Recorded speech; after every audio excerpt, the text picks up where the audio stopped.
어서오세요. 국어의 모든 건 나란말씀입니다. 오늘 이 시간은 무엇을 배워볼 거냐면요. 고2 비상 4단원 한국문학의 역사 그 속에 동동이라는 작품을 배워보도록 하겠습니다. 동동 하면은 여러분들이 생각나는 건 뭔가요? 일단 선생님이 생각나는 건 월령체가 생각납니다. 월령체. 달의 흐름에 따라서 노래가 전개되는 방식이죠. 그 다음에 분연체. 연이 구분되어 있다 라는 게 생각나고요. 그 다음에 세 번째로는 뭐가 있냐면은 여기에 후렴구가 등장하는데 후렴구가 좀 독특합니다. 그래서 후렴구의 역할도 좀 알았으면 좋겠고요. 그 다음에 동동에서는 비유적 표현들이 등장하거든요. 그러니까 시적 화자를 얘기할 수도 있고 아니면 그 시적 대상인 님을 의미할 수도 있는데 그런 비유적 표현들을 좀 알아두면 좋을 것 같습니다. 마지막 하나를 더 적어본다면 여기서는 이질적 정서가 등장하긴 하거든요. 이질적 정서라든지 아니면 어떤 내용으로 보이는 것들이 있어요. 이게 아무래도 구비전승되다가 나중에 훈민정음 창제 후에 기록되었기 때문에 작자가 한 명이라고 볼 수가 없는 것이거든요. 그래서 요런 요 5가지의 내용을 중심으로 이번에 배울 배움 포인트를 생각하면 되지 않을까 싶습니다. 이 동동의 갈래는 고려가요입니다. 고려가요. 학교에서도 고려가요에 대해서 간단하게 선생님한테 배웠었죠. 자, 이 고려가요는 기본적으로 구비전승되다가 훈민정음이 창제되고 난 이후에 그때서야 이제 기록되어 전해지기 시작했다는 것이죠. 그러니까 입으로 전승되다, 그 다음에 기록되었다더라 라고 볼 수가 있는 것이잖아요. 입으로 전승되었다는 것은 다시 말하자면 그 내용이 변경이 있었을 것이다. 내용이 변경이 있었다는 것은 작자가 아주 많았을 것이다 라고 볼 수가 있는 것이죠. 작자가 많았다는 것은 무엇을 의미하냐면 내용이 계속 일관된 흐름을 유지하지 않을 수 있다는 얘기예요. 정서가, 내용 또는 정서가. 알겠습니까? 때문에 이 동동은 특히나 첫 번째 부분과 서사 부분이라고 해야 되겠죠. 그 다음에 나머지 본사 부분인 1월부터 12월령까지는 이게 완전히 이질됩니다. 그러니까 서사와 본사 부분만 아주 이질적이거든요. 물론 뒤에 가면 확실히 알 수 있겠지만 하지만 본사 부분에서도 1월령, 2월령, 3월령, 4월령 이렇게 쭉 가면서 이게 내용이 확실히 한 사람이 만든 것이 아닌 것만 같은 그런 이질적인 느낌이 좀 느껴지거든요. 그게 다 여기에서부터 비롯된 것이라고 볼 수가 있습니다. 알겠죠? 이게 구비전승, 구비문학의 특징입니다. 이게 매력이기도 하죠. 네. 자, 그러면 본격적으로 첫 페이지부터 보도록 하겠습니다. 자, 동동 하면 생각나는 건 어쨌든 임을 그리워하는 여인의 심정이 절절하게 나타난 노래라고 볼 수가 있겠습니다. 물론 요 첫 번째 이 서사 부분만 빼고 나머지 부분이 본사인데 요 부분만 빼고 말입니다. 요 밑에 부분은 그러니까 여인의 임을 그리워하는 심정이 드러났지만 이 부분은 정말 뜬금이 없거든요. 네. 그래서 뜬금없는 연부터 한번 시작을 해야 될 것 같아요. 자, 첫 번째 서사 부분부터 들어가 봅시다. 일단 요 서사 부분에서는요, 여러분들이 기억해야 될 건 그야말로 덕과 복을 비는 내용이라고 생각하면 돼요. 송도라고도 하는데 덕과 복을 비는 내용입니다. 그래서 상당히 여기가 공적인 내용이 밑바탕을 이루고 있지만 여기부터는 쭉 사적인 내용이 쭉 이어집니다. 알겠죠? 여기는 일단 임이라는 내용부터 이 임의 성격이 다릅니다. 여기서의 임은 공적인 임이라고 보는 게 맞습니다. 다시 말하자면 얘는 임금과 같은 어떤 존재인 것이죠. 하지만 본사 쪽의 그 임은요, 이것은 상당히 사적인 임입니다. 그러니까 연인쯤으로 봐야 되는 것이죠. 연정의 대상. 하지만 임금님에 대해서 뭐 사적인 어떤 사랑의 감정을 품고 있다기보다는 그저 덕과 복을 비는 대상으로서의 의미인 겁니다. 같은 의미지만 다르죠. 네. 그걸 알아두면 좋을 것 같습니다. 이것만 알아두면 크게 여기서는 언급할 바가 없는 게, 지금 이것은 상당히 얘만 따로 지금 내용이 돼 있거든요. 계속 읽어보면 알겠지만은 밑에 내용과 다르게 지금 요 1년 서사의 내용만 완전 따로 놀아요. 내용 봅시다. 덕일랑 신령님께 바치었고 복일랑 임에게 바칩니다. 여기서 곤배예라고 되어 있고 림배예라고 되어 있는데, 이게 뒷잔이라고 해석하기도 합니다. 뒷잔에 받잡고 바치었고, 림배예 얘는 앞잔이라고 해석하기도 합니다. 앞잔에 바칩니다. 뭔가 지금 뭐 제사, 송축 뭐 그런 의미의 그 공적인 행사 속에서 지금 이루어지는 내용인 것 같지 않습니까? 막 제문을 읽듯이, 그죠? 그래서 덕이며 복이며 하는 것을 바치러 오십시오. 아으동동다리. 자, 이 부분에 대해서 설명해 줄게요. 결론적으로 얘네들은 일단 후렴구라고 볼 수가 있습니다. 반복되니까요. 반복되니까 후렴구인데 얘는 여음구 같아요. 그러니까 남는 여, 소리, 구절. 남는 소리, 구절. 그러니까 얘는 사실 큰 의미, 뜻이 없습니다. 신경 쓰지 않아도 돼요. 네. 동동다리, 얘도 크게 신경 쓸 건 없는데, 사실 지금 교과서라든지 아니면 다른 어떤 학계에서도 이 동동은 그러니까 북소리가 아니겠느냐 라고 생각합니다. 그 다음에 다리, 이거는 그 이외의 어떤 다른 악기의 소리가 아니겠느냐 라고 추측해요. 그러니까 아는 의미 없으니까 빼버리고 동동동동동 다리다리다리. 그래서 동동, 북소리, 다리, 악기소리. 얘네들은 악기소리가 지금 난다는 걸 지금 표현한 것 같아요. 그래서 이것에 대한 그 배경 이야기를 할 때 꼭 이렇게 얘기하잖아요. 민간에서 구전되어 입으로 전해져서 불리다가 궁중음악으로 유입됐다. 그러니까 민간에서 궁중으로 유입됐다는 것은 여기에 이제 궁중 예악으로서 이제 기능을 하기 위해서 막 악기를 같이 함께 울리면서 지금 이 얘기를 했었다라고 추측하잖아요. 그러니까 여기 이 부분, 이런 부분에서 이제 궁중음악으로 유입됐다는 것을 우리가 좀 짐작할 수 있는 부분이 아닐까. 특히나 이 내용도 그렇고요. 이 내용도 상당히 공적인 내용이 지금 나오고 있잖아요. 근데 본사 부분의 내용은 상당히 사적인 내용이라니까요. 임을 사랑하는데 임은 나를 잊었는지, 나는 임에게 버림받았는지, 뭐 이런 어떤 고뇌의 내용이 담겨져 있단 말이죠. 하지만 이 첫 번째 이 서사 부분에서는 그저 그냥 덕이며 복이며 하는 것을 바치러 오십시오. 그죠? 송축하는 내용입니다. 송축하는 내용. 다릅니다. 아예 내용이. 됐죠? 자, 그럼 본격적으로 본사 들어가 보죠. 1월령부터 한번 들어가 보겠습니다. 정월이라고 하지만 1월입니다. 자, 봅시다. 정월 날인물은 아으 어저 녹저 한 논대. 이거 많이 보지 않았습니까? 어디서 많이 봤죠? 선생님 그 나라말산 채널 아트 지금 뭐 위에 가장 위에 거기 있잖아요. 세종대왕 10,000원짜리 지폐 그림 거기다 집어넣는데 거기다가 나란 말쌈이라고 하고, 그죠? 거기에 시옷 있었죠. 시옷에다가 선생님이 여기다 관현격 조사라고 여기다 표시했잖아요. 빨간 글씨로. 이게 관현격 조사예요. 요거 시옷이 의의 역할을 한다 겁니다. 되게 중요한 건 아니에요. 여기서 진짜 중요한 건 뭐냐면요, 바로 이겁니다. 정월의 냇물, 그 다음에 이 세상 가운데 나서는 이 몸과 냇물의 대조적 관계, 이걸 갖다가 알아야 됩니다. 왜냐면 냇물은 얼고 녹고 하기도 하는데 이 몸은 홀로 살아가네 라고 얘기하고 있거든요. 이것은 그러니까 차갑다는 얘기입니다. 얘는 녹기라도 하지, 근데 얘는 녹지 않고 차가운 상태로 있다는 얘기입니다.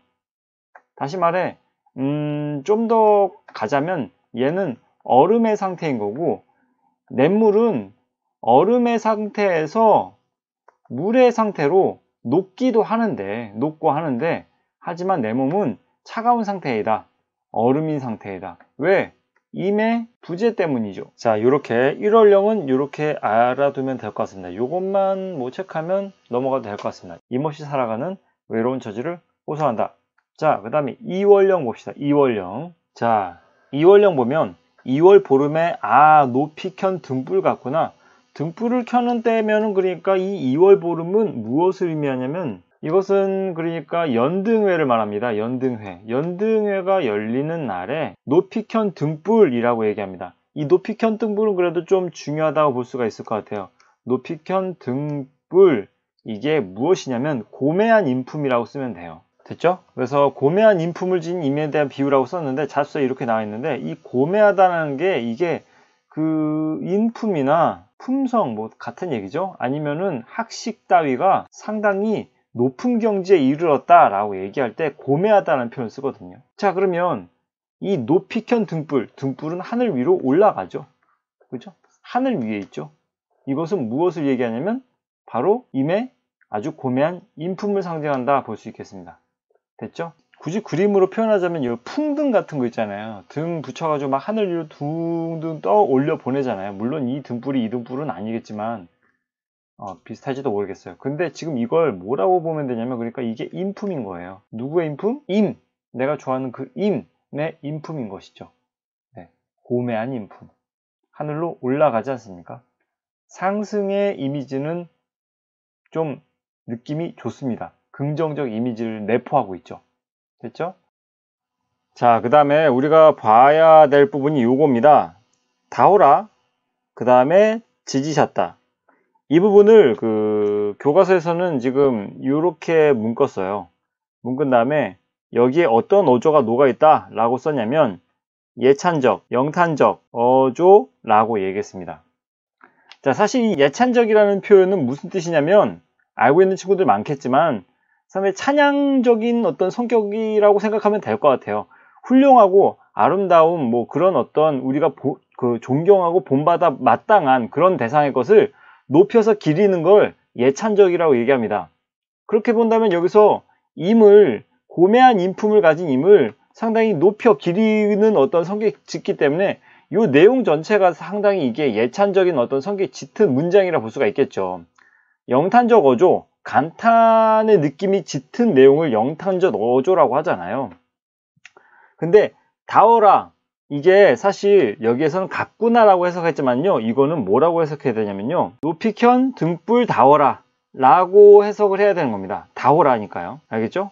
자, 그래서 이거는 좀 의역을 하자면 등불 같구나라고 좀 이렇게 의역을 한 거고요. 자, 그래서 요런 다어라든 어쨌든 같구나든 간에 둘 다 상당히 영탄적 어조라는 건 알겠습니다. 근데 모습이시네 라고 해석되는 요런 표현 또한 얘도 영탄적이냐? 얘는 조금 애매해요. 네. 사실 얘는 어떻게 해석해야 되냐면 만인 비추실 모습이시다. 그냥 평서형 문장 같기도 하거든요. 그래서 이것까지 지지셨다까지 영탄적 어조로 묶었다는 데는 조금 좀 그렇습니다. 네. 이게 영탄적 어조인가? 한번 여러분들 한번 생각해 보세요. 근데 선생님은 잘 모르겠습니다. 만 사람을 비추실 모습이시네. 막 감탄하면서 만 사람 비추실 모습이시네. 그러면 영탄적 어조 아닌가요? 그러면 영탄적 어조일 수도 있겠는데 일반적으로 요 문장 자체가 상당히 평서형 문장 같지 않습니까? 그죠? 그래서 이 영탄적 어조라는 점에서는 좀 약간의 회의적인 어떤 느낌이 좀 있습니다. 다음에 아우 동동다리. 자, 그 다음.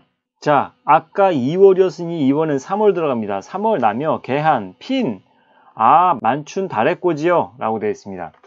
여기서 이 만춘이라는 게 여기서는 봄산 가득이라고 의역을 했어요. 사실 산이라는 요 매산자의 산이라는 표현은 여기에 등장하지 않지만 이게 무슨 자냐면 이게 찰만자거든요. 그러니까 이게 무슨 뜻이냐면 가득하다라는 얘기예요. 가득한 봄이라는 것은 한창 봄이 봄의 기운이 흐드러지게 가득하게 느껴지는 그 봄을 얘기하는 거예요. 근데 어느 다른 분석하는 곳에서는 요걸 갖다가 늦봄이라고 해석하기도 하거든요. 늦봄. 근데 3월의 늦봄이라는 것은 사실 그리 설득력이 와닿진 않는 것 같고요.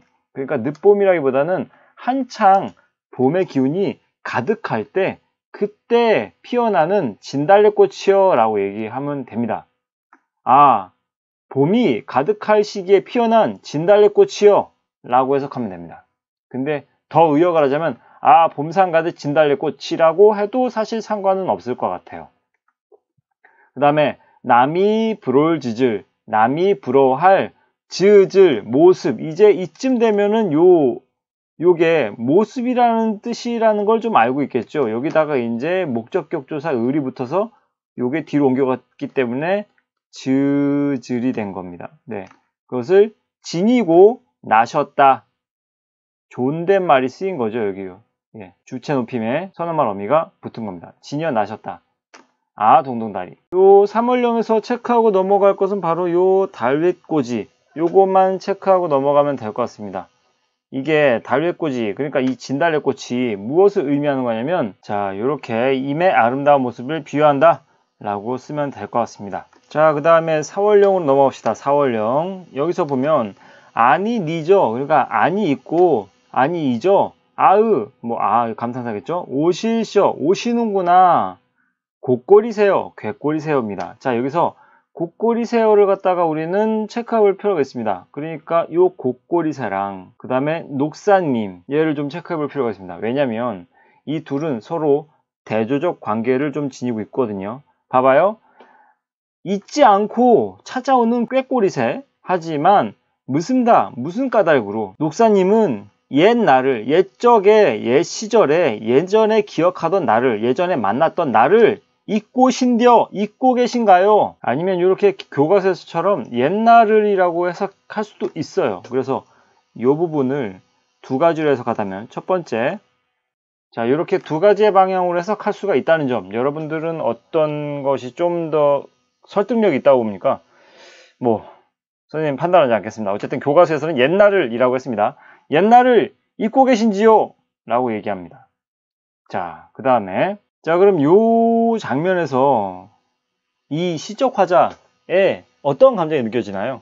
그러니까, 녹사님으로 대표되는 어쨌든 이 임은 예전의 나를 혹은 옛날을 잊고 계시고 있는 중이고, 하지만 꾀꼬리새는 잊지 않고 4월에 잊지 않고 주기적으로 잘만 찾아오는데, 녹사님은 무슨 까닭으로 어인일로 어찌 예전의 나를 혹은 옛날을 잊고 그렇게 계신가요? 라고 얘기하고 있는데, 그럼 여기에서 느껴지는 정서가 어떤 정서냐 그 말이죠.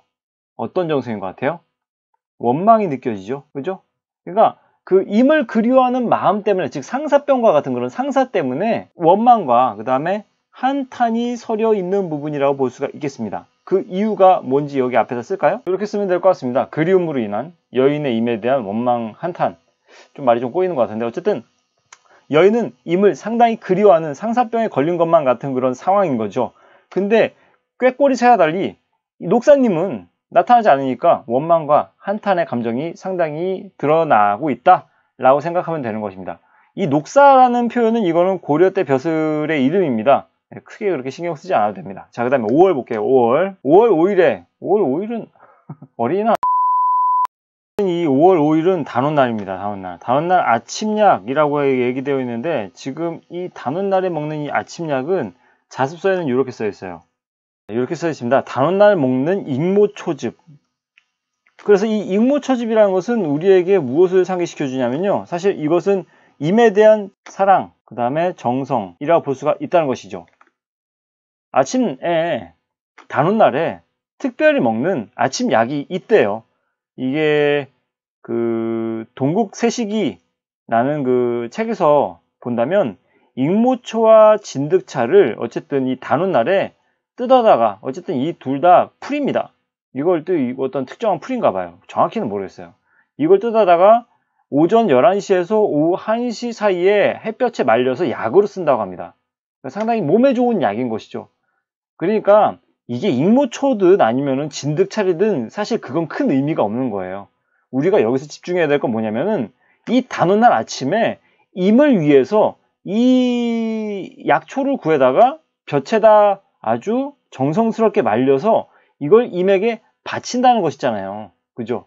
이게 중요한 거예요. 때문에 임에 대한 사랑과 정성이 느껴지는 소재가 바로 이 수린날 아참약, 단오날 아침에 먹는 약을 꼽을 수가 있겠습니다. 알겠죠? 그래서 이 즘은 천이라는 뜻입니다. 천년, 해죠, 해. 천년을 장존, 오래오래 장존하실 약이라 받잡노이다. 요게 객체 높임이거든요. 그래서 높임법이 쓰이는 표현인데 어쨌든 약이라 밭이옵니다 라고 얘기를 마무리 짓고 있습니다. 그래서 5월령을 정리하자면 이렇게 임의 장수를 기원함이라고 쓰면 될 것 같습니다. 정월령, 2월령, 3월령, 4월령 이건 안 썼는데 이거 그 강의 마치고 나서 보여줄게요. 자, 그 다음. 자, 이번에는 6월입니다. 더군다나 이 6월 보름이라는 날이 어떤 날이냐고 자습서에 써 있냐면요. 유두일이라고 써 있어요. 유두일. 자습서의 설명에 의하면 신라 때 유래한 것으로 나쁜 일을 떨어버리기 위해 동쪽으로 머리를 감는 풍속이 있었던 날이 유두일이라고 얘기합니다. 그래서 6월 보름은 유두일이라는 것만 좀 알아두고 별의 발연빛 다오라. 자, 이게 중요한 표현입니다. 이건 좀 중요한 표현입니다. 자, 벼랑의 발연빛, 버린 빛 같구나. 버린 빛 다워라 라고 해석하면 되겠죠. 직역하자면 다워라. 근데 의역하자면 버린 빛 같구나 라고 얘기하는데 이 벼랑의 버린 빛, 이게 시적 화자의 처지를 표현하는 소재라고 볼 수가 있겠습니다. 버려진 것이잖아요. 임에게 버려진. 그죠? 자, 그 다음에 돌아보실 님을, 적곰, 그러니까 잠깐, 아니면 조금, 아니면 잠시나마, 존니노이다, 쫓아갑니다 라고 해석을 할 수가 있어요. 자, 여기에서 여러분들이 이 줬다라는 표현과 그 다음에 쫓다라는 표현을 좀 구분할 필요가 있어요. 여기서는 이 줬다라는 표현입니다.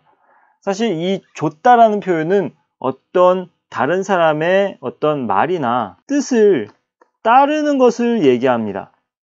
하지만 쫓다는 이것과는 좀 다르게 잡거나 어떤 대상을 잡거나 만나기 위해 급히 따라가는 걸 쫓다라고 하는 것이죠. 그래서 줬다와 쫓다는 다른 의미입니다. 근데 여기서는 줬다라는 거, 님의 뜻을, 님의 말을, 님의 어떤 생각을 잠깐 쫓아갑니다.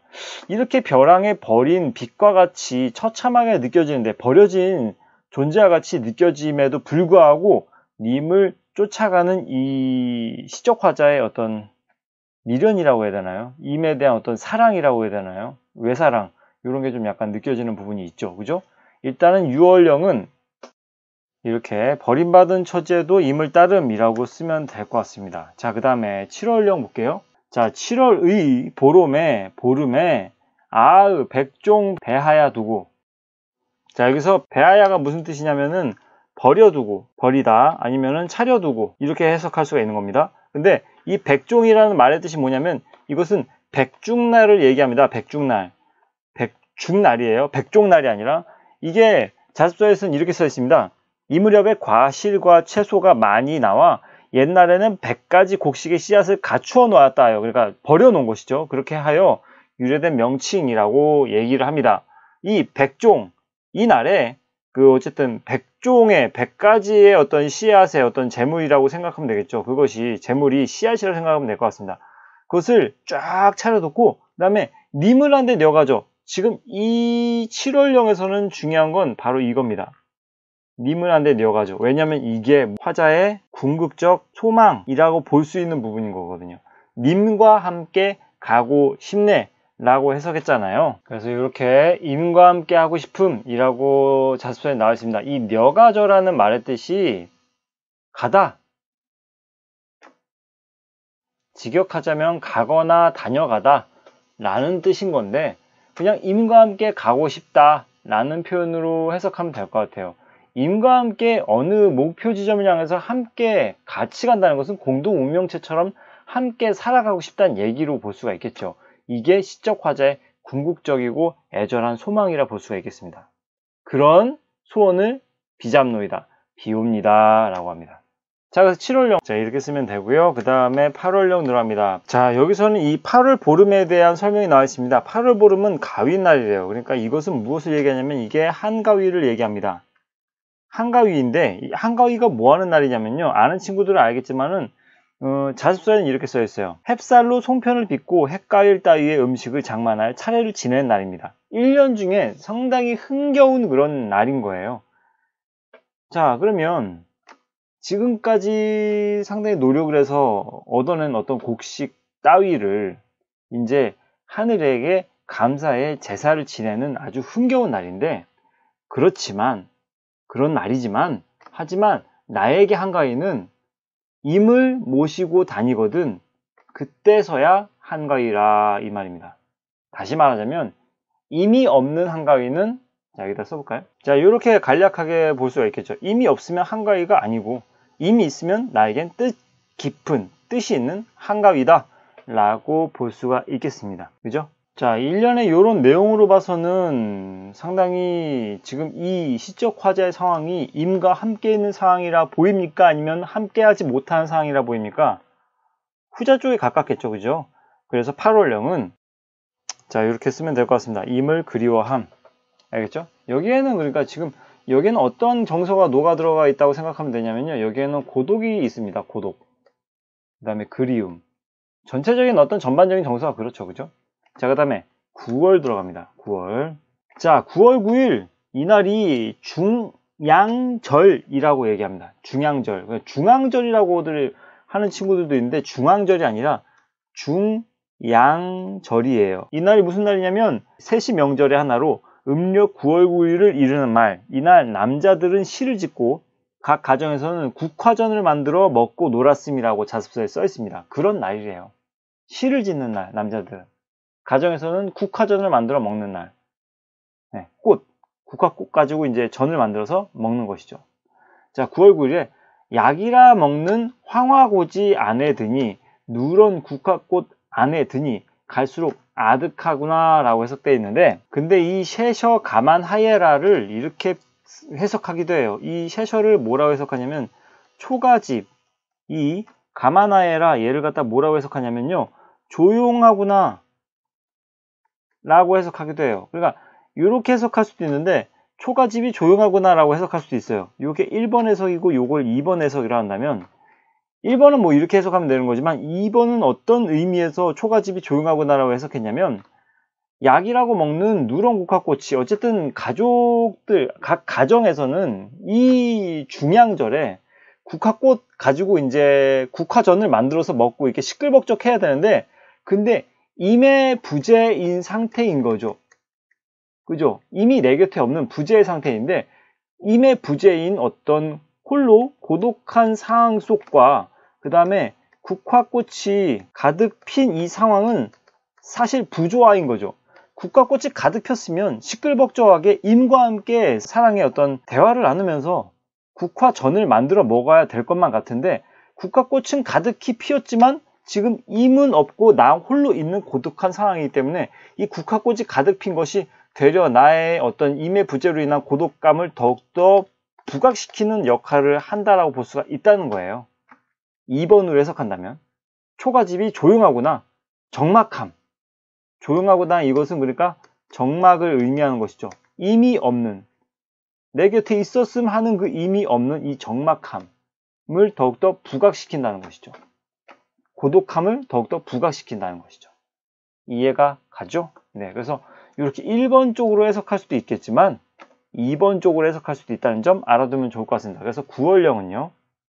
그 다음에 10월령 들어갑니다. 10월에 저면 바랏 다오라, 이거 조금 볼만합니다. 자, 여기서 논란이 되는 표현이 뭐가 있냐면요, 요 바랏이라는 것입니다. 요게 첫 번째는 이렇게 고로쇠라고 해석하기도 합니다. 고로쇠나무. 그러니까 고로쇠나무는 단풍나무과예요. 네, 단풍나무랑 똑같이 생겼어요.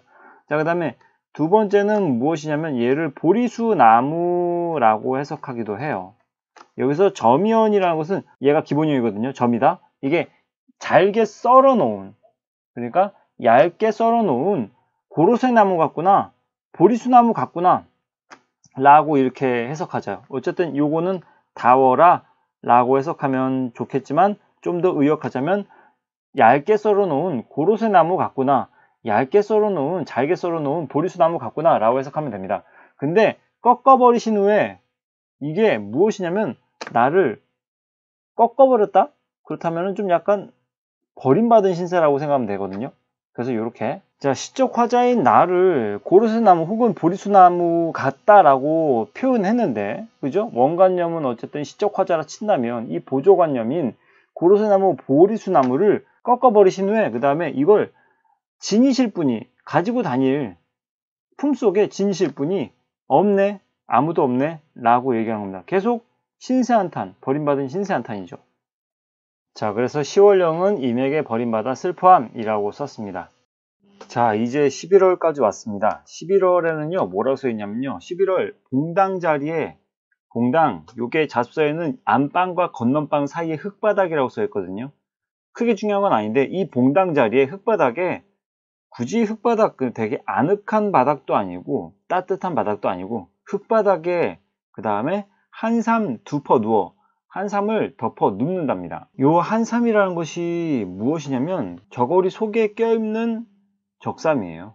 속적삼이라고 자습서에 써 있을 거예요. 네, 이 속적삼이라는 게 적삼 속에 있는 적삼을 얘기하는 것이기도 하고 아니면 그 저고리 속에 껴있는 적삼이기도 하고, 어쨌든 땀에 겉에 있는 저고리가 땀에 젖지 않도록 껴있는 옷을 속적삼이라고 합니다.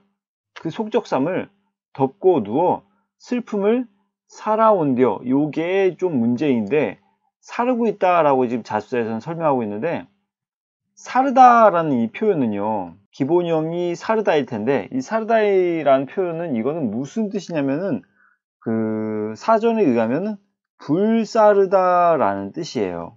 근데 슬픔을 불사르고 있네 라고 해석하기보다는 선생님은 차라리 사기다 라는 표현으로 해석하는 게 좀 더 적절하지 싶어요.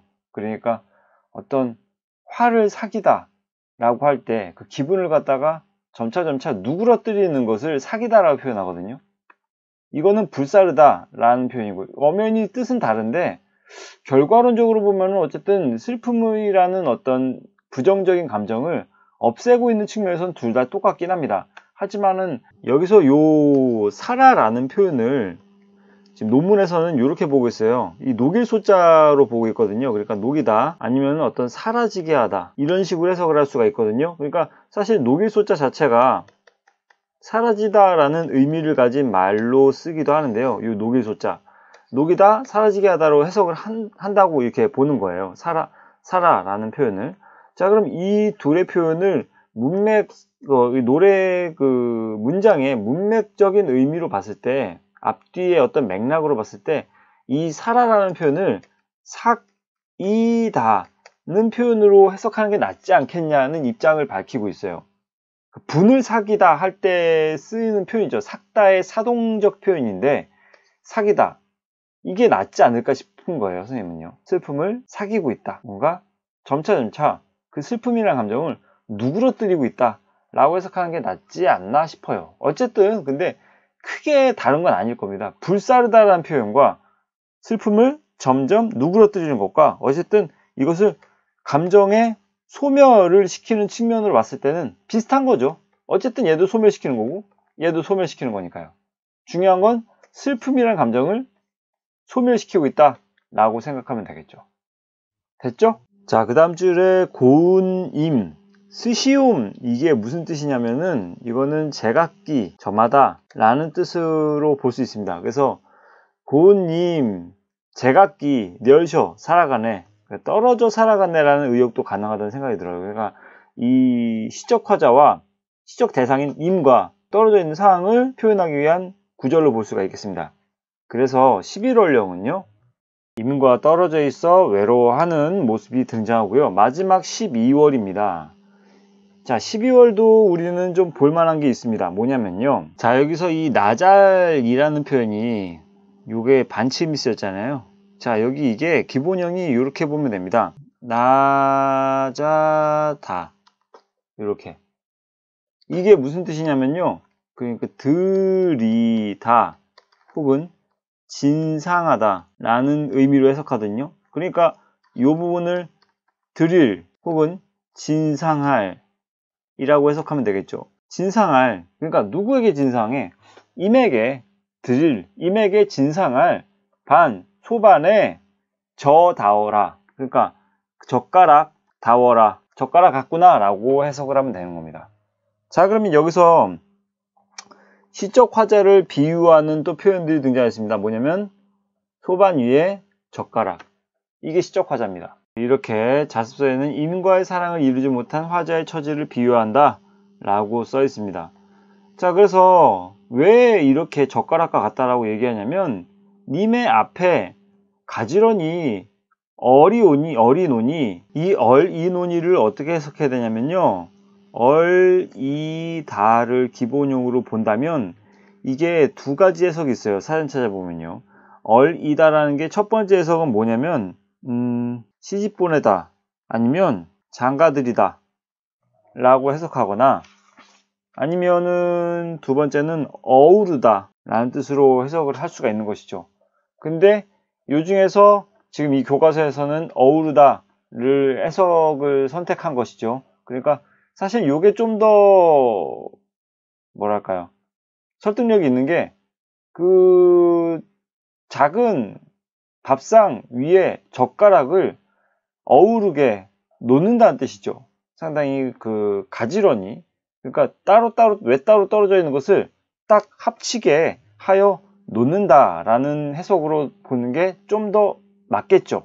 근데 중의적 표현으로 시집 보내다 라는 뜻으로 해석하는 것도 괜찮다는 생각이 들어요. 어쨌든 님의 앞에 어쨌든 시집 보내다는 뜻을 약간 노려서 쓴 것이라고 볼 수도 있을 것만 같아요. 님의 앞에 시집 보내려 했는데, 근데 손이 가져다가 무라잡노이다, 무옵니다. 손이 가져다. 그러니까 원래 시집 가려던 대상 임은 따로 있는데 엉뚱한 사람이 와서 그 사람과 혼인을 하게 되었다. 그러니까 원치 않는 혼인을 하게 되었다라는 것을 우리는 짐작할 수 있는 부분이 바로 손이 가재다 무라잡노이다, 이 부분입니다.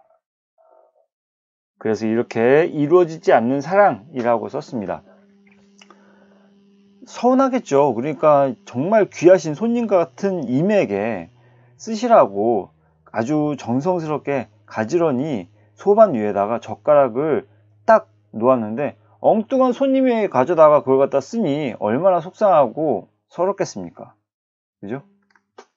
그래서 12월령은요, 이렇게 임과의 사랑이 이루어지지 않아 슬퍼함이라고 쓰면 될 것 같습니다.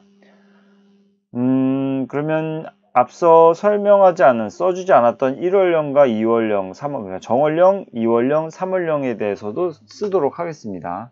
일단 정월령 썼고요. 2월령, 이렇게 임에 빼어난 인품을 예찬하는 부분이고요. 그 다음에 3월령, 이렇게 임의 아름다운 모습을 예찬함. 그 다음에 4월령, 자, 다 썼습니다. 오지 않는 임을 그리워하며 원망함. 뭐 각각의 원령에 따라서 이렇게 쓰는 거 되게 중요한 내용은 아닙니다. 여러분들 다 이 전체적인 어떤 글의 내용은 다 파악하고 있잖아요. 그죠? 그게 중요한 것이죠. 네. 하지만 뭐 왜 요 1월령, 정월령, 2월령, 3월령 뭐 이렇게 어느 부분은 왜 안 써줬습니까? 라고 할까봐 또 필기 다 해버려야지 마음 놓이는 친구들 있잖아요. 그죠? 그 친구들을 위해서 이렇게 써줬습니다. 자, 그러면 정리하고 마치도록 하죠. 자, 마무리 짓기 전에 후렴구의 역할부터 짚고 넘어가 보도록 하겠습니다. 후렴구가 지금까지 선생님이 해석하기로는 큰 의미가 없다, 그냥 동동이라는 소리는 그냥 북소리에 불과할 것이고, 다리라는 표현은 그러니까 여러 가지 다른 그 밖에 악기 소리를 흉내내는 어떤 의성어일 것이다 라고 얘기를 하는데, 하지만 그 의미 없는 이 후렴구라도 역할을 가지고 있는 게 있습니다. 어떤 역할을 가지고 있냐면요, 첫 번째, 연을 구분합니다. 연을 구분해 주죠. 그러니까 정월령, 2월령, 3월령, 이 연을 구분해 준다는 의미에서 후렴구는 큰 의미가 있고요. 연을 구분해 주면서 그와 동시에 구조적인 어떤 통일감을 줍니다. 그도 그럴 것이 아의 동동다리가 계속 반복되어 등장하기 때문에 구조적인 통일감을 주는 것이죠. 통일성. 반복되는 비슷한 아니면 똑같은 문구가 계속 이 어떤 일정한 위치에 반복된다는 것은 우리들로 하여금 통일감을 줍니다. 안정감을 준다고 해도 사실 상관없을 것 같아요. 자, 그 다음에 반복되기 때문에 반복을 통해서 리듬감을 당연히 형성하겠죠. 운율을 형성한다는 얘기인 겁니다. 반복은 운율 형성하고 의미 강조 뭐 이런 식으로 항상 선생님이 시를 설명할 때 얘기했었잖아요. 리듬감 형성한다. 그 다음에 리듬감 형성을 하기 때문에 음악적인 어떤 흥취를 고조시킵니다. 알겠죠? 그러니까 아의동동달이라는 말 자체가 악기 소리를 흉내낸 말이기 때문에 음악적인 어떤 흥취, 그 다음에 리듬감을 형성하는 것입니다. 됐죠? 그래서 요 후렴구의 역할에 대해서 알아두면 좋을 것 같고요. 그 다음에 여러분이 꼭 짚고 넘어가야 될 부분은 이 노래에서 등장한 임과 화자를 비유한 시어들입니다. 그게 뭐가 있었냐면요. 자, 이렇게 자습서에 나와 있는 그대로 적어봤습니다. 일단 높이현 등불이죠. 이게 무엇을 의미하냐? 고매한 인품의 소유자임을 알 수 있게 해주는 표현인 거고요. 그 다음에 달래꽃, 진달래꽃이죠. 이게 임의 아름다운 모습을 표현한 것이고요. 그죠? 근데 이 달래꽃, 진달래꽃 같은 경우에는 임의 아름다운 모습을 표현했다는 점에서 우리는 알 수 있겠지만 이것은 외면적인 어떤 아름다움을 얘기합니다. 겉으로 드러난 외향적인 모습을 얘기하는 것이죠. 그 다음에 그러면 고매한 인품은요? 얘는 이 반대로 내면적인 아름다움을 얘기하는 것이죠. 내외로 다 아름다운데 높이 켠 등불 같은 경우에는 고매한 인품, 즉 이 마음의 안쪽에 있는 인격, 어떤 품성이라든지 여러 가지 그런 내면적인 모습에 대한 찬양을 했고요. 그 다음에 진달래꽃 같은 경우에는 정말로 아름다운 모습이다라고 겉으로 드러났던 외향적인 모습을 칭찬하는 모습이 등장했다는 점을 굳이 구분한다면 이렇게 구분할 수가 있겠어요. 그 다음에 벼랑에 버린 빛, 그 다음에 점이연 바랏, 그러니까 점여놓은 고로쇠, 그죠? 그러니까 잘 얇게 썰어 놓은 고로쇠 나무 아니면 보리수 나무, 요 둘 다 무엇을 의미하는 것이었냐면 임에게 버림받은 가련한 신세를 비유적으로 표현한 것이죠. 그 다음에 소반 위에 놓은 젓가락, 이것은 임과의 사랑을 이루지 못함이라고 쓰면 될 것 같아요. 자, 이제 마지막으로 핵심 정리. 자, 고려가요고요. 그 다음에 민요적입니다. 송축적이다. 그 다음에 연가적이다. 송축의 의미가 첫 번째 서사 부분에 나왔었죠. 그죠?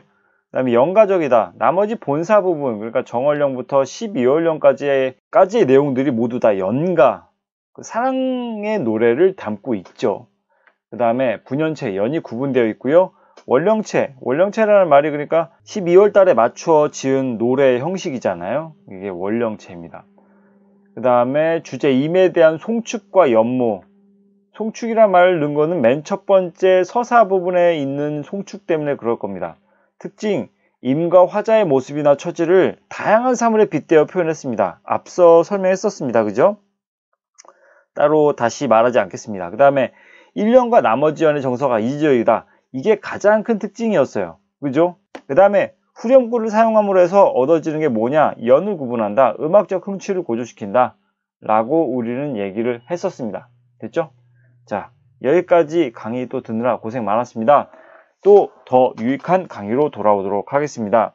고생 많았습니다. 도움이 됐다면 구독과 좋아요 부탁드립니다. 감사합니다.